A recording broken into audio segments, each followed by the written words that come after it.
21 minus 1 gives us 20.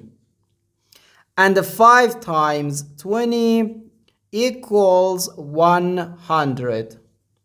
So 100 divided by 100 is just 1. But this answer is not correct because according to the order of operations, which is PEMDAS, P stands for parentheses, E stands for exponent, M and D stands for multiplication and division, and A and S stands for addition and subtraction. First we have to do parentheses, then exponent, then multiplication or division, and finally addition or subtraction. Remember that multiplication and division have equal priority and we have to work from left to right. And the same applies to addition and subtraction. In this expression, we have one division, one multiplication, and the one parentheses. Inside this parentheses, we have one subtraction.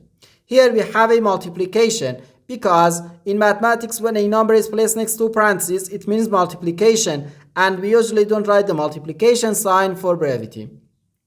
Okay, so according to the PEMDAS, first we have to do this parentheses, then this division, and finally this multiplication. If we do this multiplication before this division, it is wrong.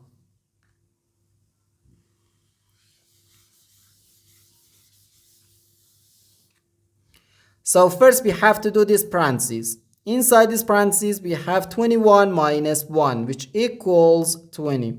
So 100 divided by 5, then times 20. Now in this expression, we have one division and one multiplication. As I said, multiplication and division have equal priority and we have to work from left to right. So here, first we have to do this division. 100 divided by 5 gives us 20. So we have 20 times 20, which equals 400. And this is our final answer to this problem. The correct answer is 400.